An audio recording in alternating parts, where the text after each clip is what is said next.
dalam Kisah Rasul 15 ayat 28-29.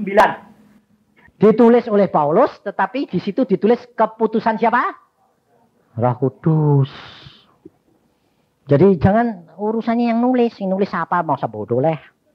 Yang penting adalah keputusan Roh Kudus. Karena Roh Kudus diutus untuk kita. Jadi yang kita harus menghindarkan diri itu darah, makan darah, percabulan, dan apa? Makanan yang dipersembahkan kepada berhala. Jadi ada, nah, daging binatang juga yang mati dicekik. Sebetulnya tidak berat. Saya dulu suka darah-darah dimakan sama sambal rujak itu enak loh. Dulu. Setelah Tuhan bilang, Kak, aku tidak suka kamu makan darah. Loh, kenapa sih Tuhan? Itu kan perjanjian lama. Aku bilang itu. Siapa bilang? Tuhan bilang perjanjian baru. Masuk ada? Iya, Tuhan. Saya bilang, oh iya ada. Ya sudahlah. Daripada tidak nurut, saya bilang. Sama perpuluhan juga. Perpuluhan kan zaman dulu. Perjanjian baru ada enggak? Ada. Cuma tidak ditulis perpuluhan. Yang itu harus dilakukan. Yang lain juga jangan diabaikan. Perpuluhan ada. Sama. Ada lagi? Oh, lagi apa lagi? Pertanyaannya, coba kalau kamu kira-kira 3,5 tahun suruh setiap hari, wes nyobaan dari rumah nanti coba. Satu hari kamu di rumah kira-kira 3 jam saja masuk kamar, saya kuat. Tanggung gak kuat. Tidur atau keluar. Benar. Jadi kalau saya berdoa itu tiap hari, itu masuk. Itu hanya menyembah, memuji, mengagungkan, terus berkarunia lidah. Kemudian nanti kalau Tuhan tanamkan, kamu berdoa untuk ini. Oh ya, kenapa sih Tuhan? Ini gini. Oke, doakan. Kamu berdoa untuk bangsa dan negaramu, karena keadaannya begini-begini. Oke. Tapi kalau Tuhan tidak ngomong, ya sudah, saya karunia lidah, menyembah, mengagungkan, memuji. Lalu kerap kali saya ngomong gini, Tuhan, engkau tuh luar biasa, kok baik, kok aneh sih Tuhan. Kalau aku jadi Tuhan loh, sudah tidak seneng aku. Tidak seneng model Yusak kayak gini, tidak seneng. Jadi saya kerap kali itu ngobrol sendiri dengan Tuhan. Dan tidak tahu-tahu sudah habis waktunya. Itu tiap hari. Lah, apa tidak bosen? Dia tanya itu. Apa tidak bosen? Tidak tahu tuh, tidak bosen tuh. Dari mana? Lah ya saya bilang itu anugerah. Kalau bisa doa kuat, bisa baca Alkitab, mengerti, kalau tidak bosen, tidak jenuh, itu anugerah. Itu karyanya Roh Kudus. Bagian saya cuma melakukan bagian saya. Selanjutnya bagian dia. Kalau dipikir, pasti bosen. Tidak kuat. Apalagi kalau dulu saya itu, Tuhan bilang, kamu menyendiri. Di rumah sendiri, tidak boleh ngomong sama orang, tidak boleh ketemu orang, kamu cuma di rumah sendiri. Tidak ada pembantu, tidak ada apa-apa, kamu dikirim makan. Satu hari makan sekali selama 3 bulan. Wah, tidak bakal aku kuat. Tidak bakal. Tapi Tuhan tidak ngomong 3 bulan dah. Tuhan, bukan hidup sendiri berapa bulan? Sebulan. Wah, dek sebulan ya kuatlah aku minum. Aku ngomong sama istriku, yang aku tak pergi, nyendiri sama Tuhan berapa? Sebulan. Ya wes, pergi. Setelah sebulan selesai, hari terakhir, Tuhan ngomongnya gini, Yusa sudah selesai ya, kamu sudah bayar baik, tapi aku masih rindu tuh piye. Lah, kowe coba ditanya Tuhan gitu, kamu berani bilang, nah tapi aku sudah rindu, berani? Ya tidak berani, aku ya bilang, ya sudahlah Tuhan, nek kowe rindu, ya aku ya mau kok. Tambah ya sebulan, ya. 2 bulan sudah selesai, hari terakhir pikiranku sudah, ya pulang. Teko meneh. Ini sudah 2 bulan, besok kan pulang kamu. Ya. Engkau kan tahu sih Tuhan pikiranku. Ya justru itu aku tahu pikiranmu. Apa kamu tidak rindu aku? Wah mati aku. Tanyaannya pi, Apa aku sebulan yang lalu aku yang rindu kamu. Apa sudah 2 bulan ini kowe ndak rindu aku? Mateng aku. Meh bilang ndak rindu, dak larani. Meh bilang rindu, tambah sebulan. Ya sak sukamu wis Tuhan. Ya rindu ya rindu. Tek rindu ya tambah sebulan. Iya. Ya tambah. Itu Tuhan. Akhirnya 3 bulan. Setelah 3 bulan selesai baru Tuhan bilang, nah sekarang sudah selesai, benar-benar selesai. Taunya bagaimana Tuhan? Tuh lihat tuh, saya sudah jadi kerangka. Dilihatkan dalam penglihatan tuh saya jadi kerangka. Lalu Tuhan bilang, itu lihat Yusak sudah mati. Terus kubur, saya kubur. Dalam penglihatan ini. Saya bilang, oh Yusak sudah mati. Ya. Terus 3 hari kemudian, 3 hari sungguh, Tuhan bilang, Yusak bongkar kubur. Hah? Ya bau lah Tuhan, baru 3 hari mati yuk. Nggak, saya bongkar, tinggal tulang belulang. Duh, Yusak kok tinggal tulang belulang Tuhan? Ya, sekarang kumpulkan, bawa pulang. Itu kamu. Hidupmu bukan kamu lagi, tapi hidupmu sudah mati. Aku yang hidup di dalam kamu. Baru pelayanan saya semua Tuhan yang melakukan, bukan saya. Ngerti? Jadi jangan dipikirkan, apa tidak bosan. Kalau sudah dijalani baru tahu kok bisa. Tapi kalau diberitahu sebelumnya tidak bakal bisa. Makanya saya bilang sudahlah, tidak usah kepengen tahu. Yang penting jalan saja hari demi hari dengan Tuhan. Selesai. Jangan tanya-tanya bisa apa enggak, tidak usah. Itu urusan Tuhan. Jalan saja, ya. Oke? Siapa lagi yang mau tanya? Oh ya. Apa Bang? Kowe meh mbok batasi waktu dhewek yang bikin hukum dhewek ya sukamu. Tapi sebabnya ayam dibunuh, ayam disembelih. Sudah 1 menit jadi bangkai dah.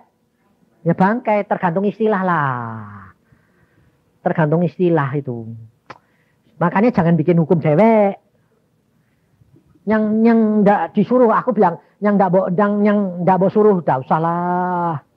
Wes pokoknya nurut Tuhan wae. Nek meh mangan ya Tuhan, aku ini kok enak makanan enak, aku pengen mangan. Tuhan bilang jangan makan ya wes ndak usah. Tuhan bilang makan ya wis pedulilah. Jadi coba belajar dalam segala perkara berdoa. Doa itu ndak usah masuk kamar sembahyang gitu, ndak usah. Ya di mana-mana kamu ngomong mbek Roh Kudus gitu loh. Tuhan Roh Kudus ini piye. Tuhan ini menang ya wis mlaku wae lah. Ora salah kan keplok dhewe.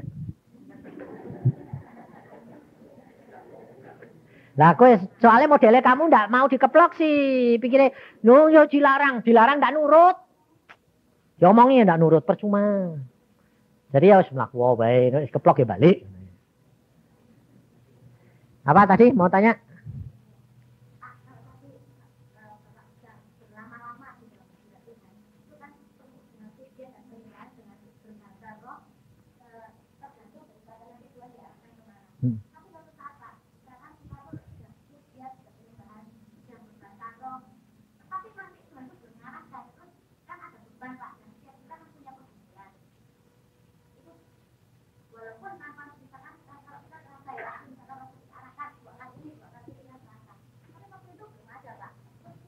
Itu yang benar. Bukan boleh, harus begitu. Ngerti? Jangan batasi. Wong Tuhan itu, saya ini tak tanyai, kamu terhadap anakmu kalau ada anak yang bagi beban sama kamu, ngomong sama kamu larang apa enggak? Lah ya wis, lah kowe mbek Tuhan itu anake apa ndak? Ya ngomong, ngobrol lho, oh sak suwe-suwe sak sukamu.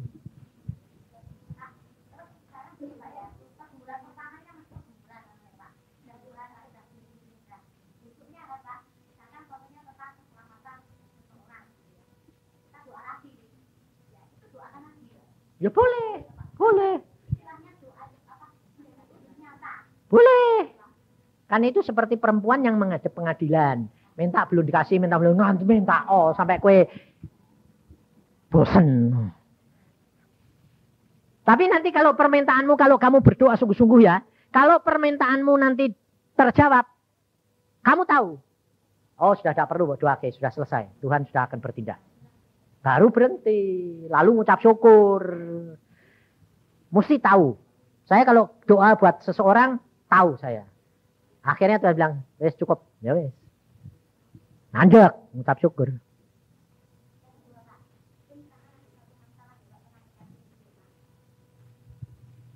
Betul kalau itu adalah iman yang diperjuangkan. Salah kalau itu penyerahan. Sekarang kamu berdoa tadi, itu doa sakit. Tak imani, tak klaim janjimu. Itu kan karepmu apa karepe Tuhan?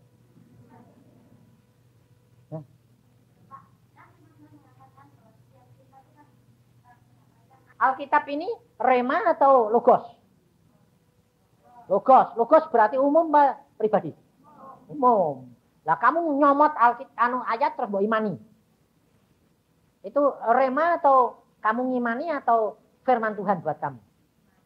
Ngimani. Nah, itu adalah iman yang kamu perjuangkan. Itu karepmu. Bisa kalau kowe ngotot terus sampai batas yang Tuhan tetapkan terpenuhi. Jadi. Tapi menurut saya 75% gagal. Paling enak apa? Tanya Tuhan. Ya, aku tuh orangnya gitu. Karena apa? Wis pengalaman. Aku dulu tukang imani. Tukang imani gini. Kan firman berkata gini. Tak imani. Mati ya wis. Ayo. Aku jual mobil saja. Waktu di Irian. Mau pulang kurang 3 hari. Mobil mesti tak tinggal. Kalau udah laku ya buat apa aku pindah ke Bandung. Aku bilang, Tuhan, mobilku yang beli siapa sih? Kok udah mau kasih tahu tak advertensi kita? Umumnya tidak ada yang beli. Tuhan tidak ngomong. Tak imani. Firmanmu berkata, bicara. Firmanmu berkata, kamu berdoa. Aku jawab. Nah, aku doa puasa. Aku tidak mau makan, tidak mau minum. Sampai aku jawab. Sehari. 2 hari. Masuk hari ketiga, jam 3. Aku sembahyang terus. Terus lemes dulu. Tidak makan, tidak minum, tidak apa-apa. Lemes, wong praktek. Ben, mati ya, ben. Tuhannya datang. Tuhannya ngomong gini. Kamu maksa aku?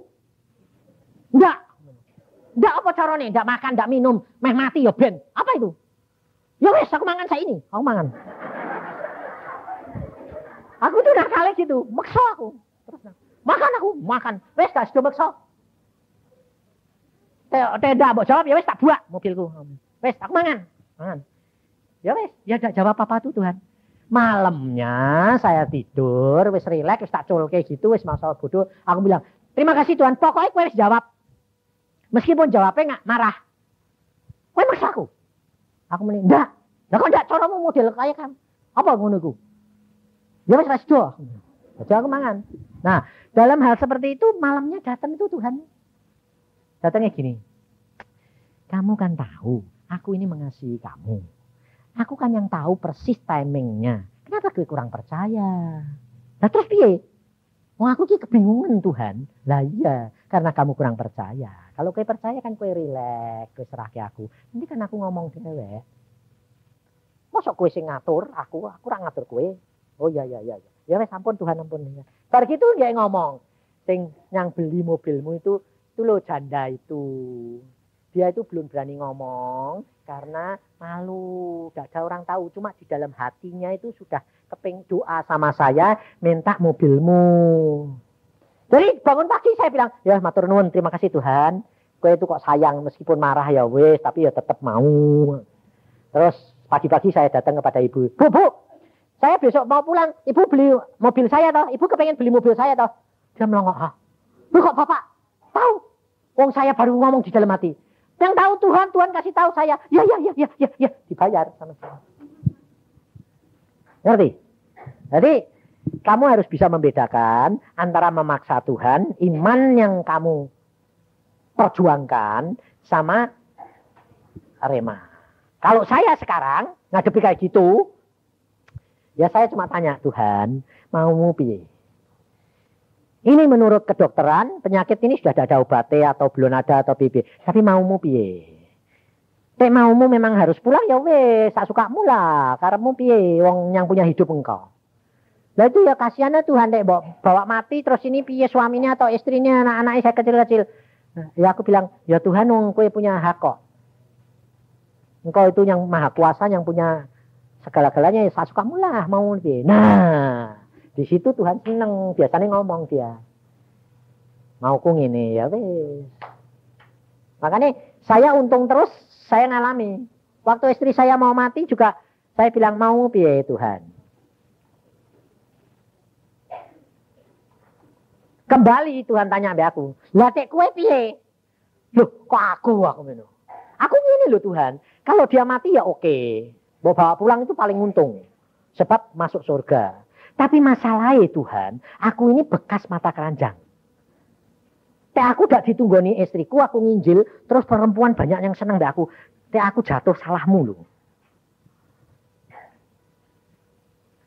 Nah, sukamu. Bawa pulang. Nah, Tuhan melihat bahwa aku ini lemah, ya ditambahi, ya untung no. Jadi sembah segala sesuatu tak serah ke Tuhan, biar Tuhan. Tapi adu argumentasi boleh, karena Alkitab yang ngomong bukan saya. Mari kita berperkara, kata Firman loh.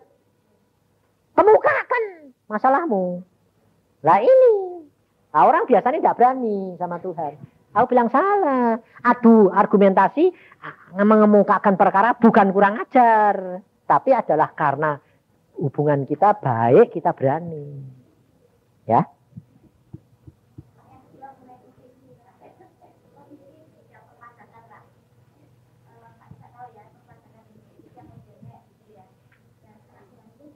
Karena dia memakai pikirannya sendiri untuk menilai tindakanku ini bisa benar apa enggak, Lah itu sama. Lalu membuat hukum dewek, salah. Dia hanya menghadapi kenyataan ini, dia tahu peraturan ini, Tuhan aku harus bertindak bagaimana? Begini, lakuin. Biarpun menurut pikiran manusia itu salah, tapi kalau menurut Tuhan, benar, tidak salah. Contohnya begini, ada hukum Tuhan mengatakan, jangan kamu membunuh, betul? Tapi tentara, anak Tuhan jadi tentara. Lalu hakim mengatakan, ini orang dieksekusi, hukum mati, tembak. Anak Tuhan yang suruh nembak, ditembak. Orang anak Tuhan itu membunuh enggak? Bunuh. Tapi di hadapan Tuhan salah apa benar? Benar. Karena dia di bawah hukum melakukan perintah. Demikian juga firman Tuhan. Tuhan berkata, kamu harus cerdik. Contohnya, bendahara di Lukas 16. Bendahara yang cerdik. Pada waktu dia mau dikeluarkan, ini orang, aku nanti kerja apa? Orang yang utang 80, tulis 50. Orang yang utang 100, tulis 80. Benar gak? Gak benar. Tapi Tuhan Yesus berkata apa? Itu bendahara yang cerdik. Loh, ngerti. Jadi, tidak selalu yang menurut kamu benar, itu benar di hadapan Tuhan. Nah, yang benar nurut Tuhan. Karena Tuhan itu hakim di atas segala hakim. Salah sekalipun benar. Dan kamu pasti dilindungi. Turuti. Iya, enggak usah khawatir. Enggak usah khawatir. Nah, contohnya coba, ini di sini ada orang. Si Guan itu. Dia jualnya meja biliar. Ayo tak tanyai. Tempat biliar itu rata-rata baik apa enggak? Enggak baik toh? Hati dek, dosa. Enggak, aku bilang ngawur. Adapun dibuat dosa, ya itu urusan ide nenek. Enggak urusan. Itu sama nanti aku dokter manggung ditanyai, Pak, aku ini pedagang bako. Rokok. Pedagang bako. Tembakau. Tembakuku tuh hektaran. Aku tiap 3 bulan jual tembakau. Tembakau itu kan menyebabkan kanker, itu kan dosa ini piye, Pak? Aku bilang, lah sing salah kan sing make, ora aku sing jual. Jalan aja masa bodoh. Tuhan nyuruh kamu berhenti enggak? Enggak, ya sudah. Urusan. Nanti kowe bertobat jadi anak Tuhan, pedagang bako, berhenti bangkrut, kere kowe aku minum. Enggak jadi kemuliaan Tuhan. Nah. Ada waktunya sendiri dan cara Tuhan sendiri, tiap orang tidak sama. Ya. Jadi tidak usah khawatir, makanya jangan bikin hukum dewek. Nah ini orang Kristen kerap kali jadi hukum dewek, bingung lalu. Ini salah, ini takut salah, ini benar, ini salah. Oh, ngawur aku minum. Sono Roh Kudus ya dua wae. Minta hikmat Tuhan. Nanti kan penak ya. Siapa lagi? Bagaimana seorang Kristen mempertahankan iman kepada Yesus setelah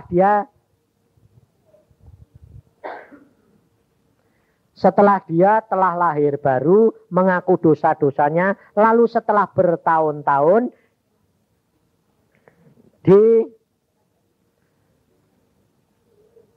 dicobai, jatuh kembali ke dalam dosa-dosanya. Apakah ada pengampunan dosa setelah membaca Alkitab Ibrani 10? Oh ya tahu. Ibrani 10 ayat 25-26. Nah, jadi saudara, orang yang sudah lahir baru, dia jatuh dalam perbuatan dosa kembali. Di dalam Ibrani 10 ini dikatakan, kalau kamu sudah pernah mengenyam kasih karunia Tuhan, perkara-perkara yang ajaib, mengenal Tuhan, lalu kamu jatuh kembali, tidak ada ampun bagi kamu.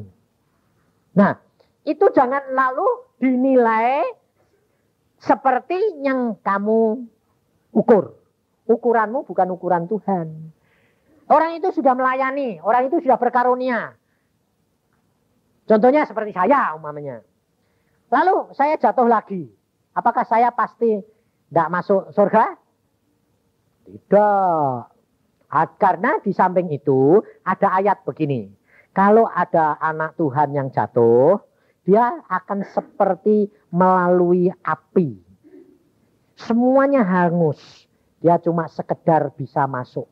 Semua pahala pekerjaannya hangus. Jadi yang penting saudara, kalau kamu ditegur Tuhan, itu cepat bertobat. Jatuh sih jatuh, cuma tidak geletak. Itu saja. Jadi yang tahu bagaimana sampai orang itu tidak bisa bertobat, dibuang Tuhan. Kalau orang itu tidak diberi ampun oleh Tuhan dan dia pasti murtad, dia tidak bakal bisa bertobat. Ini yang penting. Selama orang itu bisa bertobat, pasti ada pengampunan. Meskipun dia ini penginjil besar apa bagaimana jatuh dalam dosa lagi, bisa bertobat. Ada pengampunan. Biarpun semua pahalanya habis.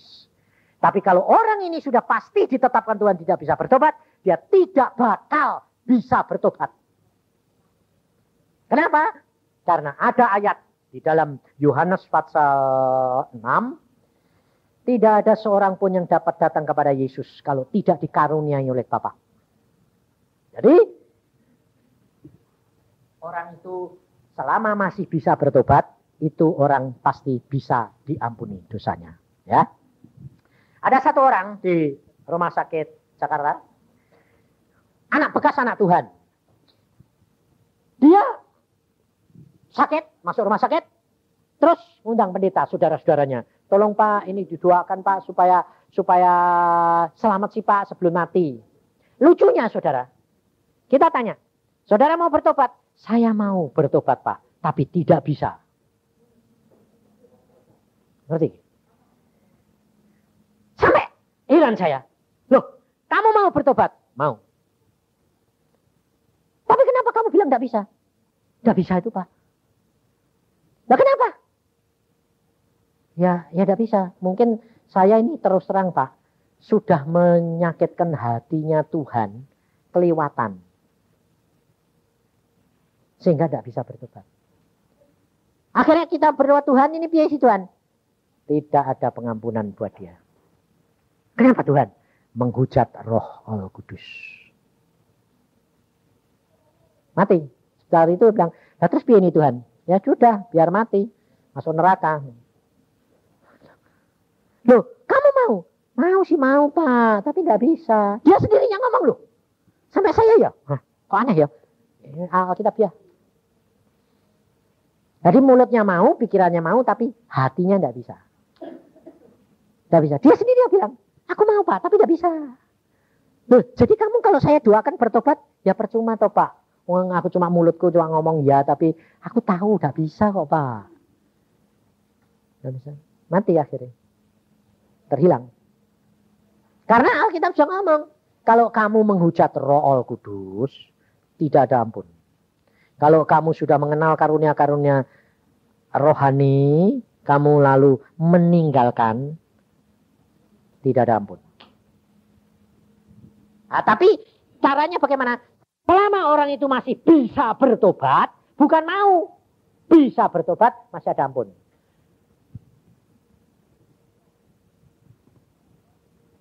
Kalau orang itu tidak ada ampun, tidak bisa bertobat. Ya bagaimana caranya tidak tahu. Mau ya tidak bisa kok. Contohnya saudara ngalami tidak? Mau berbuat baik, tapi nyatanya jatuh lagi, betul? Hah? Iya dah. Lalu mau tidak berbuat baik? Mau. Tapi kenapa jatuh? Ya tidak tahu Pak. Tidak mau jatuh, tapi jatuh itu Pak. Ya sudah. Jadi itu memang anugerah saudara. Hanya kalau kamu mau rendah hati, minta pertolongan Roh Kudus, itu kamu bisa. Jadi kalau kamu bisa melakukan itu Tuhan bukan kamu. Itu anugerah. Ini tanya aneh ini. Apa Maria Ibu Yesus bangkit juga seperti Yesus? Tidak. Maria tidak pernah bangkit dari antara orang mati. Maria mati, biasa. Nanti bakal bangkit, ya. Kalau Tuhan Yesus datang. Jadi memang Maria tidak bangkit seperti Tuhan Yesus. Tidak. Apa sebabnya Tuhan mengutuk bangsa Ismail? Moso. Dalam perjanjian lama. Oh. Gini saudara. Sebetulnya Tuhan itu tidak mengutuk. Itu akibat. Kenapa Ismail itu dikatakan di situ bahwa dia akan lahir menjadi seorang anak seperti keledai liar. Tuhan gak ngutuk itu. Tuhan menubuatkan. Kenapa? Karena pada waktu Ismail itu dikandung, dia ibunya mendapat tekanan yang luar biasa. Ditekan sama si Sarah, dihina, diejek, disakiti, diusir. Anaknya dalam kandungan ngerti enggak? Ngerti. Sehingga timbul watak kemarahan Hagar, kebencian Hagar itu masuk di dalam Ismail. Sehingga nanti Ismail lahir punya watak seperti keledai liar menentang saudaranya. Itu masalahnya. Karena apa? Anak yang sudah di dalam kandungan umur 2-3 bulan, apa saja yang dipikirkan, yang dialami oleh ibunya, dia tahu dan dia dengar. Ada videonya. Karena itu Alkitabiah. Pada waktu Tuhan Yesus, Maria memberi salam sama Elizabeth, Yohanes Pembaptis masih di dalam perutnya Elizabeth, umur 6 bulan, loncat-loncat. Itu tahu. Nah, sekarang karena ada ultrasound yang bisa dimasukkan di dalam perut ibu untuk memonitor anak, apa saja yang dipikirkan dan didengar, mau anaknya dengar. Anaknya reaksi, anaknya tahu. Makanya, contohnya gini, salah satu contoh. Ada seorang ibu, ada beberapa ibu ngandung. Umur 5-6 bulan, 2-3 bulan campur sama. Disetelkan musik rock. Dalam waktu berapa menit, setengah jam apa, ibunya semua keluar. Kenapa ditanya? Tidak kuat nahan. Lonjakan anaknya, keroncalan semua. Turut rock. Sebaliknya, lalu ibu-ibu ini yang sudah ngalami, disetelkan klasik, lagu-lagu yang rohani yang enak, semua berjam-jam tenang. Kenapa? Anaknya tenang. Setelah di video, di TV kelihatan. Semua anak itu dengar. Dan dia kalau mau ibunya melakukan apa-apa, dia protes dengan menyikut, menendang, melakukan itu. Itu kenyataan. Jadi Ismail tidak dikutuk. Tetapi itu akibat daripada ulahnya siapa? Abraham dan Sarai. Contohnya tidak dikutuk apa? Tuhan berkata, turunan Ismail 12 orang jadi raja. Tuhan berkata.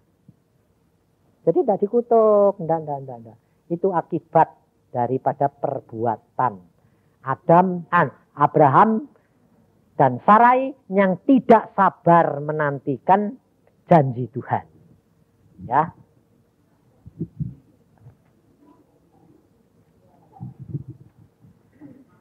Tolong jelaskan tentang jodoh. Waduh, repot ini. Apakah jodoh dari Tuhan itu datang dengan sendirinya atau perlu usaha dari kita untuk mencarinya? Apakah jodoh dari Tuhan itu awalnya pasti tidak saling suka? Tolong jelaskan dengan lengkap. Walah, ini repot.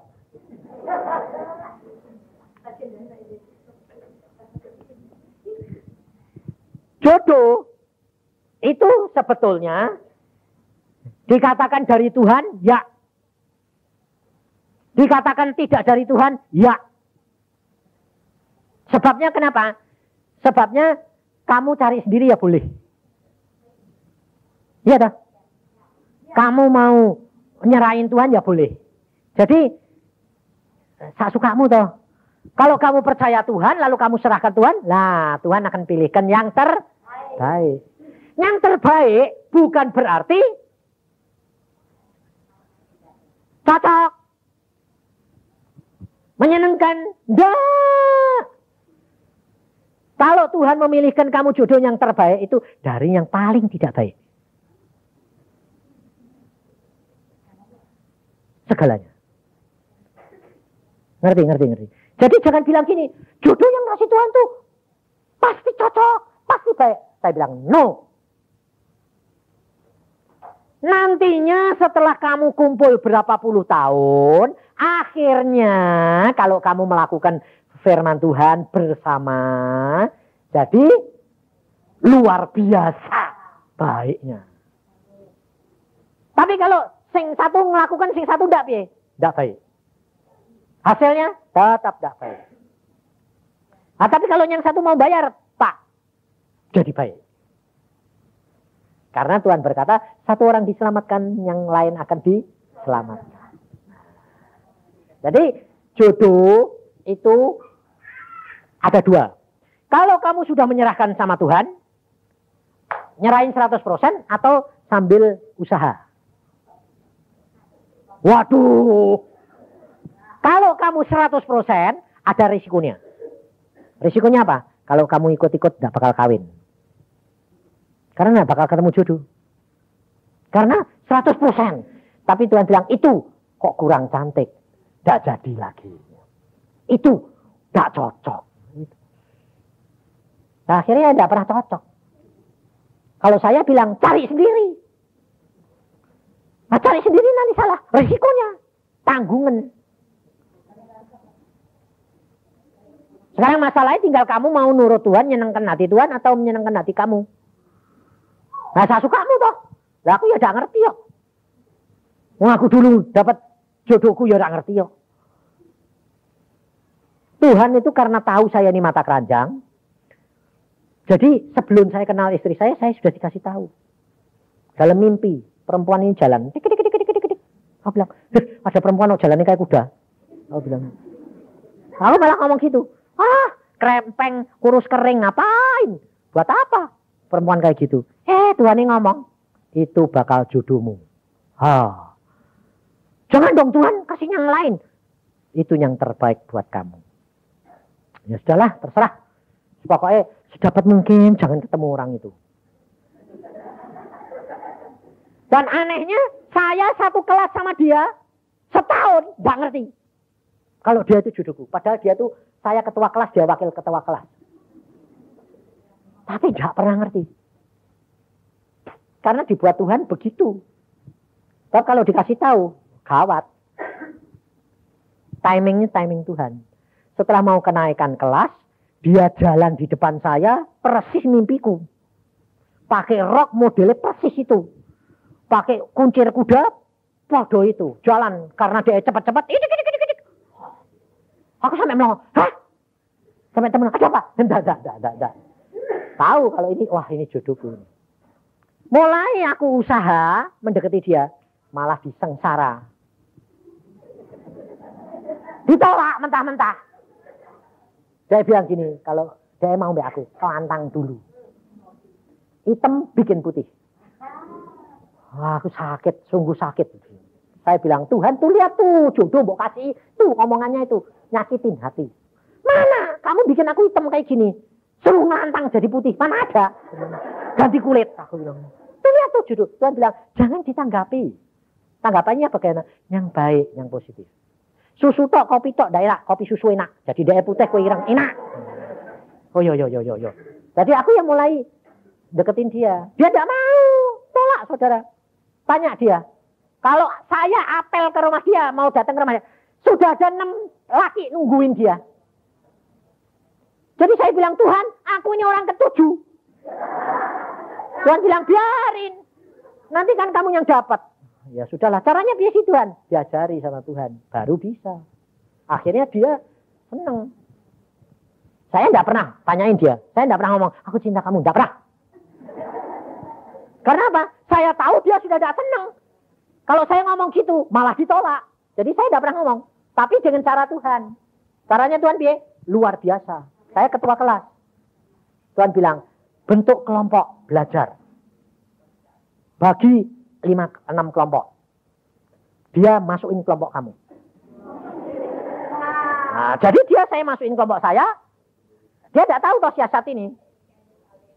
Jadi saya pelajari. Orang yang 5 saya pelajari, dia tidak ajari. Sengaja. Supaya apa? Supaya dia nanti penasaran.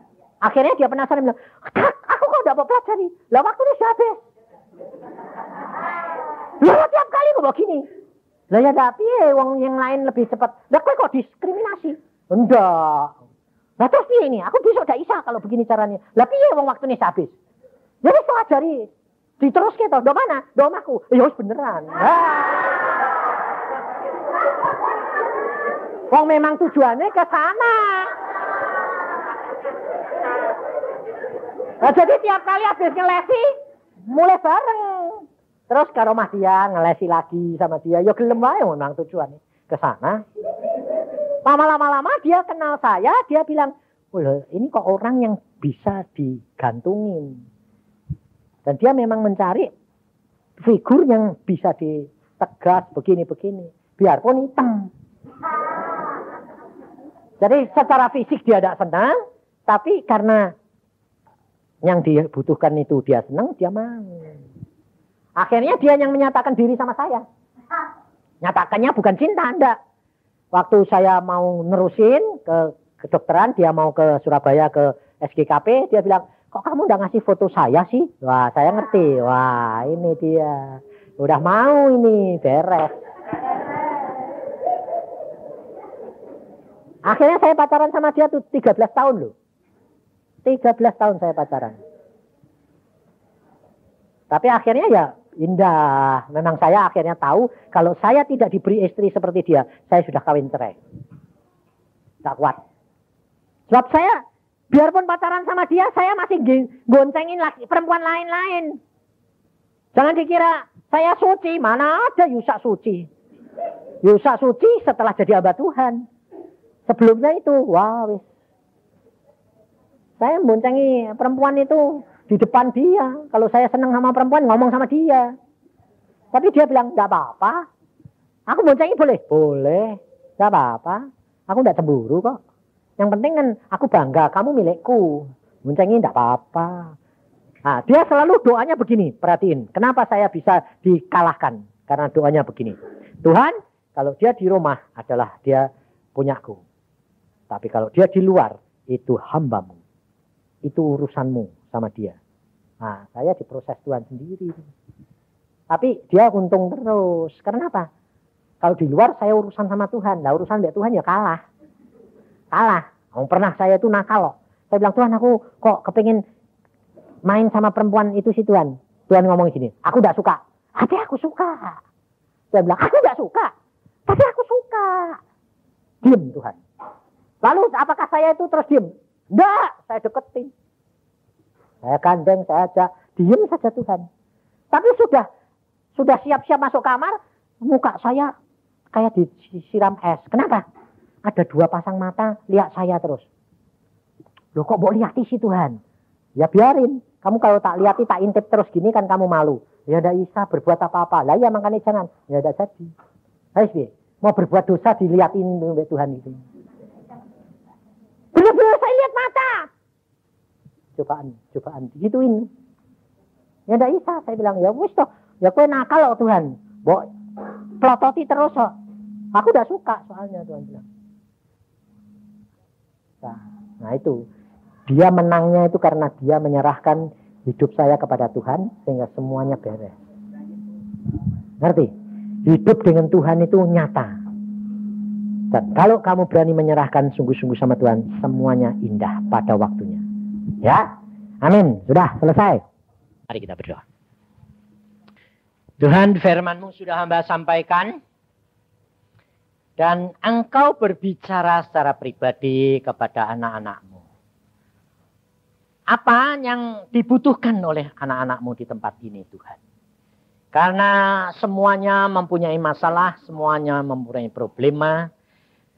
Semuanya mengalami kesulitan, kesukaran maupun kesuksesan. Kalau sementara ini belum ada apa-apa, pasti Engkau punya maksud yang tertentu untuk membawa mereka ada di tempat ini.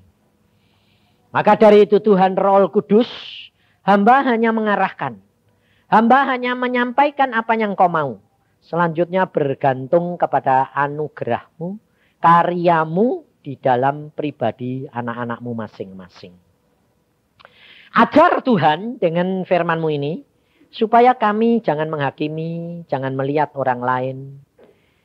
Jangan melihat seolah-olah suci, dosa.